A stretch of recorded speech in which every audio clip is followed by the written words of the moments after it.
தூதரை பின்பற்றுகிறீர்கள். நீங்களாக ஒரு கடையில வாங்குற ஒரு கொடிமரத்து துணி, 1 மீட்டர் துணியை கொண்டாந்து அது ஏத்தனோட புனிதமாயிருமா? ஒரு கொடிமரத்துல புனிதமாயிருமா? அதுல கட்டின கயிறு புனிதமாயிருமா? அங்க கொடுக்குற கொஞ்சம் சக்கரை புனிதமாயி போயிருமா? ஒரு அடக்கஸ்தலத்தை வச்சு கொஞ்சம் சக்கரை கொடுக்குறான், கொஞ்சம் பேரிச்சம்பழத்தை கொடுக்குறான், காஞ்சி போன பூவை கொடுக்குறான், புனிதமாயிருமா? சமாதியில வச்சு எடுக்கப்படுற எண்ணெய் பள்ளி பாய்ச்சா விழுந்தாலும் பரவாயில்ல, அது புனிதம் நினைச்சு குடிக்கிறோமே, புனிதமாயிருமா?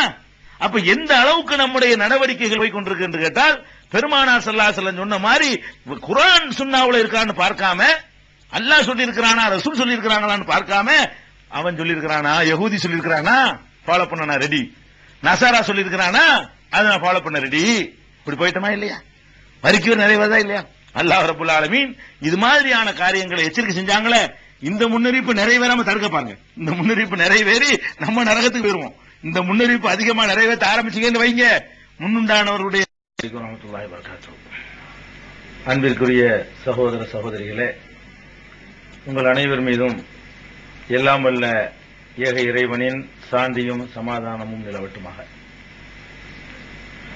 நபிகள் நாயகம் ஸல்லல்லாஹு அலைஹி வஸல்லம் அவர்களுடைய முன்னறிவிப்புகளை பற்றி இந்த புனிதமிக்க ரமலானின் சகர நேரத்திலே நாம் எல்லாம் அறிந்து வருகிறோம். இந்த முன்னறிவிப்புகளிலே நபிகள் நாயகம் ஸல்லல்லாஹு அலைஹி வஸல்லம் அவர்கள் அறிவித்து அவர்கள் வாழ்நாளிலே நிறைவேறிய முன்னறிவிப்புகள் சிலவற்றை நாம் கண்டோம். அதுபோல நபிகள் நாயகம் ஸல்லல்லாஹு அலைஹி வஸல்லம் அவர்கள் மரணித்தவுடன் அவர்களுடைய தோழர்கள் எவற்றையெல்லாம் சந்திப்பார்கள் என்று அறிவித்தார்களோ அந்த முன்னறிவிப்புகளும் அப்படியே நிறைவேறியதையும் நாம் இதற்கு முன்னர் கண்டோம். அதுபோல நபிகள் நாயகம் ஸல்லல்லாஹு அலைஹி வஸல்லம் அவர்கள் அறிவித்த முன்னறிவிப்புகள் அவர்களது காலத்திற்கு பிறகு, அவர்களின் தோழர்களின் காலத்திற்கு பிறகு இன்று வரை ஒவ்வொன்றாக ஒவ்வொரு காலகட்டத்திலும் நிறைவேறிக் கொண்டே வந்திருப்பதை இதற்கு முன்னர் அதையும் அறிந்து கொண்டோம். இப்போதே நபிகள் நாயகம் ஸல்லல்லாஹு அலைஹி வஸல்லம் அவர்கள் அறிவித்து இன்னும் நிறைவேறாமல் விரைவில் நிறைவேறும் தருவாயில் இருக்கிற முன்னறிவிப்புகளை இப்போது பார்க்கவிருக்கிறோம். இதையும் கூட 2 வகைகளாக நாம் வகைப்படுத்தலாம். இனிமேல் நடக்கக்கூடிய நிகழ்வுகள் எப்படி வகைப்படுத்தலாம் என்றால், உலகம் அழியக்கூடிய நாளுடன் தொடர்புடைய நிகழ்வுகள். இனிமேல் நடக்கக்கூடிய நிகழ்வுகள் உலகம் அழியும் பொழுது அதனோடு தொடர்புடைய நிகழ்வுகள் என்று ஒரு வகையும், உலக முடிவு நாளோடு தொடர்பு இல்லாத, இதுவரை நடக்காத, இனிமேல் நடக்க இருக்கிற நிகழ்வுகள் என்று ஒரு வகையாகவும் பிரித்துக் கொள்ளலாம். முதலிலே உலக முடிவு நாளோடு தொடர்பு இல்லாத, நபிகள் நாயகம் ஸல்லல்லாஹு அலைஹி வஸல்லம் கூறி இன்னும் நிறைவேறாத ஒரு சில முன்னறிவிப்புகள் இருக்கின்றன. அதுல முக்கியமான ஒரு முன்னறிவிப்பு என்னவென்றால், நபிகள் நாயகம் ஸல்லல்லாஹு அலைஹி வஸல்லம் அவர்கள் சொன்னார்கள், இறுதி காலத்திலே பொருளாதார வளர்ச்சி ரொம்ப அதிகமாகும், பொருளாதார காசு பணம் ரொம்ப அதிகமாக ஏற்பட்டு விடும் என்று நபிகள் நாயகம் ஸல்லல்லாஹு அலைஹி வஸல்லம் அவர்கள் சொன்னார்கள். இந்த அதிகம் என்று சொன்னால் அது எந்த அளவுக்கு அதிகம் என்பதையும் சொன்னார்கள். அதிகம் என்று மொட்டையா சொல்லாம எந்த அளவுக்கு அதிகம் என்று சொன்னால், ஒரு மன்னர் வாரி வாரி மக்களுக்கு கொடுப்பார், கணக்கு பார்க்காமல் அள்ளி அள்ளி கொடுப்பார் என்ற அளவுக்கு செல்வம் பெருகும் என்றார்கள். அதே மாதிரி இந்த அதிகத்தை சொல்லும் பொழுது இன்னொன்றையும் சொன்னார்கள். ஒருவனுக்கு அந்த செல்வத்தை கொடுக்கும் பொழுது இது எதுக்கு எனக்குன்னு கேட்பானா, எனக்கு எதுக்கு இந்த காசு, நேத்து கொடுத்திருந்தாலாவது நான் யூஸ் பண்ணிருப்பேன், இன்றைக்கு எனக்கு வேணாம். அதாவது பணத்தை கொடுக்கும் பொழுது மனிதன் அது வேண்டாம் என்று சொல்லுகிற அளவுக்கு பொருளாதாரம் தாறுமாறாக பெருகும் என்று நபிகள் நாயகம் ஸல்லல்லாஹு அலைஹி வஸல்லம் அவர்கள் சொன்னார்கள். இன்னும் சொல்ல போனால் இந்த பொருளாதாரத்தை வெறுக்குவானா, பொருளாதாரம் அதிகமாகி பொதுவாக எது ரொம்ப ஜாஸ்தியா போச்சு அது வெறுத்து போயிருங்க. எந்த ஒரு பொருளா இருந்தாலும் சரி, அளவுக்கு மீறினால் அமிர்தமும் விஷம்னு சொல்லுவாங்க. அப்ப அமிர்தமான அவ்வளவு ருசியான ஒரு பொருளா இருந்தா கூட அது ஒரு லிமிட்டை தாண்டிச்சுன்னா அது விஷமா தெரியுங்கிறாங்க. அப்ப பொருளாதாரம் ரொம்ப அதிகமா போகும்பொழுது இவன் என்ன நினைக்குவான்னு கேட்டா, எதுக்கு இந்த காசு தான் நம்மளுக்கு எடுக்குது, இதனாலதானே பிரச்சனைகள் ஏற்படுது, நமக்கு இது வேணாமே என்று மனிதன் சொல்லுவான் என்று நபிகள் நாயகம் ஸல்லல்லாஹு அலைஹி வஸல்லம் அவர்கள் பொருளாதாரம் அதிகமாக பெருகும் என்பதை சொல்லியிருக்கிறார்கள். இதை நீங்க சஹீஹுல் புகாரியில 7121வது ஹதீஸ்ல பார்க்கலாம்.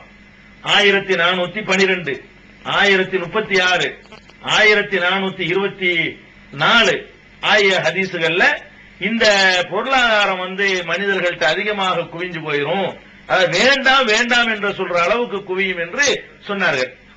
இது முழு அளவுக்கு ஒன்று நிறைவேறவே இல்லை. பொருளாதாரத்தை பொறுத்த வரைக்கும் இப்ப வேண்டான்னு எவனும் சொல்ல மாட்டேங்கிறான். அந்த நிலை இன்னும் வரல.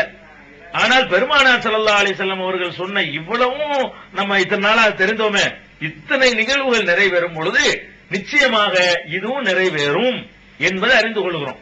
அதே நேரத்தில் இந்த அளவுக்கு பொருளாதாரம் இன்னும் உலகத்தில் அதிகமாகாவிட்டாலும் கூட அதிகமாகிற அந்த அறிகுறிகள் இப்ப கூட நமக்கு தென்படுகின்றன. அதாவது அந்த அளவுக்கு அதிகமாகல, ஆனால் அந்த காலத்தில் ஒப்பிடக்கூடிய நேரத்தில் இது ரொம்ப ஜாஸ்தி தான் இன்னைக்கு உள்ள பொருளாதாரம். அன்றைக்கு ஒரு மனிதனும் உணவு சாப்பிடுவதற்கு தான் பொருளாதாரத்தை தேடிக்கிட்டு இருந்தான், அதுக்கு கஷ்டப்பட்டான். அதாவது சோறு திங்கிறதுக்கு கஷ்டப்படுற அளவுக்கு தான் நடுத்தர வர்க்கத்தினுடைய நிலையெல்லாம் இருந்துச்சு. அவர்கள் தான் நடுத்தர வர்க்கம். இன்றைக்கு என்ன நிலைமை என்று கேட்டீங்க என்று சொன்னா, சோறு இல்லாதவர்களே இன்னைக்கு கிடையாது. எல்லாருக்கும் சோத்து பிரச்சனை இல்ல, எல்லாமே சாப்பிட்டு தான் இருக்கிறாங்க. அது போக அதாவது சாப்பாட்டுக்கு வழி இல்லைங்கிற நிலையெல்லாம் தாண்டி போய் ஆடம்பர பொருள்கள் என்று கருதப்பட்டவைகள் எல்லாம் ஒரு 25 வருஷத்துக்கு முன்னாடி ஆடம்பர பொருள்கள் என்று கருதப்பட்டவை எல்லாம் சாதாரண ஒரு அன்றாடங்காட்சியுடைய வீட்டிலும் இருக்கிறது. பொருள் எவ்வளவு அதிகமாகி போச்சுன்னா, சோறு தின்றது போக அந்த காலத்துல டிவின்னு சொன்னா ஒரு ஊர்ல ஒரு 5 வீட்டுல இருக்கும். சின்ன கிராமத்துக்கு போனீங்கன்னா 2 வீட்டுல டிவி இருக்கும். அதை போய் எல்லாருமே பார்ப்பாங்க. மற்றவன்லாம் சோறு திங்கிறதுக்கு தான் சம்பாதிப்பான். இன்றைக்கு என்ன, அது இல்லாத வீடு இல்லைன்னா அப்ப சோத்துக்கு போக மிச்சப்படுத்தி ஒரு டிவி வாங்க முடியுது, ரேடியோ வாங்க முடியுது. அதே மாதிரி மண்ணெண்ணெய் ஊத்தி விளக்கரிக்கிறதுக்கு முடியாம, தீக்குச்சி வாங்க முடியாம பக்கத்து வீட்டுல கங்கு வாங்கிட்டு வருவாங்க. அந்த காலத்துல எல்லாம் நீங்க எல்லாம் சிறுவர்களா இருக்கிறவர்கள் பார்த்திருந்தீங்கன்னா தெரியும். அந்த காலத்துல தீ காசுக்கு வாங்கக்கூடாது. ஒவ்வொரு வீடுகள்லையும் அடுப்பை அணைச்சுட்டு அந்த கங்கு அப்படி தீக்கங்கு இருந்து கொண்டே இருக்கும். அடுப்புல தீ வேணும்னு போய் வாங்கிட்டு வருவாங்க. பக்கத்து வீட்டுல போய் தீ கொடுங்கன்னு கேட்பாங்க. அவங்க அந்த தீக்கங்க எடுத்து கொடுப்பாங்க. அதை வச்சு அதை டெவலப் பண்ணி தீ உண்டாக்கிடுவாங்க. அப்படி எல்லாம் ஒரு தீப்பெட்டி வாங்குறதுக்கு வக்கு இல்லாம இருந்த, அதுக்கெல்லாம் கணக்கு பார்த்த ஒரு சமுதாயத்தில் என்னன்னு கேட்டா, இன்னைக்கு மின்சார வசதி இல்லாத வீடே கிடையாது. விளக்குக்கு 15 ரூபாய் செலவழிக்கிறதுக்கு யோசிச்சவன் 500 ரூபாய் பில்லு கட்டிக்கிட்டு இருக்கிறான். 15 ரூபாய் மண்ணெண்ணெய் ஊத்தி வாங்குறதுக்கு யோசிச்சது நம்ம அப்ப மாட்ட காலம்.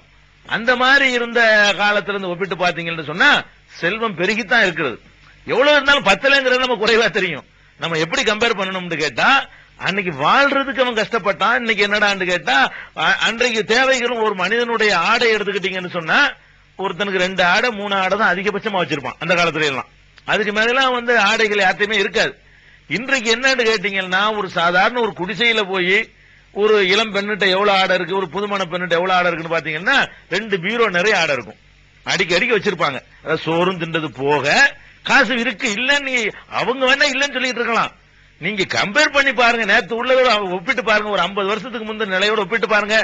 எல்லாத்தையுமே காசு நிறைய இருக்கு. ஒரு வாட்சி இல்லாதவன் கிடையாது. அந்த காலத்துல மணற்கடிகையை வச்சுக்கிற மாட்டான். மணல்ல கடிகாரம் வச்சுக்கிறதுக்கு வசதி இல்லாம இருந்தவன் எல்லார் கையிலுமே இன்னைக்கு ஒரு நேரம் பார்க்கக்கூடிய வாட்சி இருக்கிறது. ஆளுக்கு 2 டசன் ட்ரெஸ் இருக்கிறது, பீரோ இருக்கிறது, கட்டில் இருக்கிறது.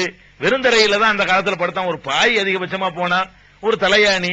இன்றைக்கு என்ன, பலவிதமான மெத்தைகளும் குஷன்களும் எங்க ஒரு குடிசைகள்ல எல்லாம் கூட இந்த மாதிரியான வசதி வாய்ப்புகள் இருக்கிற காட்சிகளை நீங்க கண்ணால பாத்துக்கிட்டு இருக்கீங்க. ஆனால் என்ன வரல, அந்த அளவுக்கு வரல. நபிகள் நாயகம் ஸல்லல்லாஹு அலைஹி வஸல்லம் சொன்னாங்களே, கொடுத்தா வேணாங்குவான், இப்ப எவ்வளவு கொடுத்தாலும் வாங்கிக்கிறோம், அந்த ஒண்ணுதான் நடக்கலே தவிர பொருள் அதிகமா இருக்குது. பொருள் அன்றைக்கு ஒரு நமக்கு தெரிஞ்சு ஒரு 50 வருடத்துக்கு முன்னாடி மக்களுடைய பொருளாதார நிலை இருந்ததை விட இன்றைக்கு ரொம்ப ரொம்ப ரொம்ப ரொம்ப அதிகமா இருக்கிறது. ஆடம்பரம் என்று ஒதுக்கப்பட்ட பொருள்களை எல்லாம் சாதாரண ஒரு கூலி தொழிலாளியும் வாங்குகிற அளவுக்கு பொருள் குவிஞ்சுதான் இருக்கிறது. உலகம் முழுவதும் இது நிலை. உலகத்துல எங்க பார்த்தாலும் இந்த மாதிரியான ஒரு பொருளாதார வளர்ச்சியை பாக்குறீங்க. ஆனாலும் இது அது நிறைவேற போவதற்குரிய அறிகுறி தானே தவிர இன்னும் வரும் பாப்பீங்க. நீங்க இப்ப கம்ப்யூட்டர் கூட நீங்க நடுத்தர வர்க்கத்துல வந்துருச்சு. அதாவது டிவியை விடுங்க, கம்ப்யூட்டருங்கிறது பெரிய டெக்னாலஜியான விஷயம் சொல்லிட்டு இருந்ததெல்லாம் போய் இப்ப என்னடான்னு கேட்டா கம்ப்யூட்டர் எல்லா வீடுகள்லயும் சின்ன சின்ன ஒரு வீட்டுக்கு 2 3 அப்பனுக்கு ஒண்ணு மகனுக்கு ஒண்ணு அம்மாவுக்கு ஒண்ணு அக்காவுக்கு ஒண்ணு வச்சுக்கிற அளவுக்கு